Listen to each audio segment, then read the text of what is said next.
राधे राधे। हरे कृष्ण। माघ मास महात्म्य कथा 28। वशिष्ठ जी कहने लगे कि हे राजा दिलीप, बहुत से जन समूह सहित अछोत सरोवर में स्नान करके सुखपूर्वक मोक्ष को प्राप्त हो गए। तब लोमश जी कहने लगे, संसार रूपी इस तीर्थ राजा को सब श्रद्धा पूर्वक देखो। यहाँ पर 33 करोड़ देवता आकर आनंद पूर्वक रहते हैं। यह अक्षय वट है जिसकी जड़ें पाताल तक गई हैं और मार्कंडेय ऋषि प्रलय के समय भगवान इसी अक्षय वट का आश्रय लेते हैं। यही शिव जी की प्रिय भगवती भागीरथी है जिसकी सिद्धि लोक सेवा करते हैं। यह गंगा स्वर्ग के हेतु पताका है।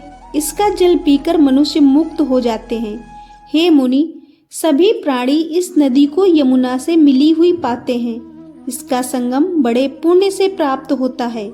इसके स्नान से जन्म मृत्यु रूपी दावानल से कोई नहीं तपता, परंतु ज्ञान प्राप्त करके मुक्त हो जाता है।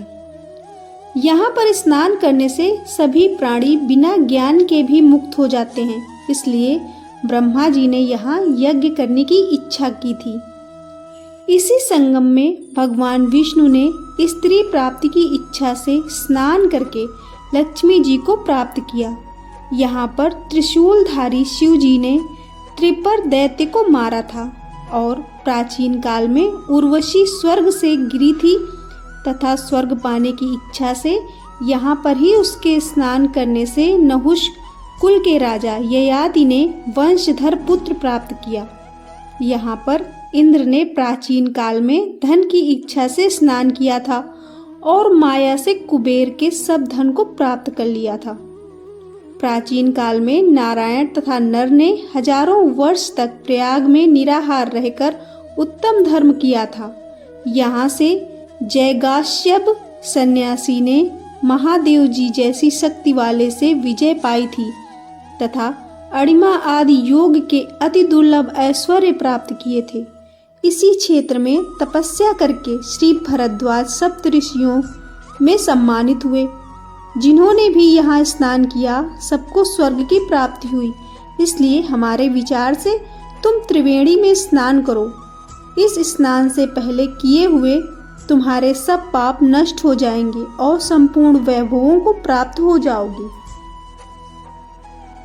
ऋषि के इस प्रकार के सत्य वचन सुनकर सब ही त्रिवेणी में स्नान करने गए और उसी स्नान से सबकी पिशाचता नष्ट हो गई।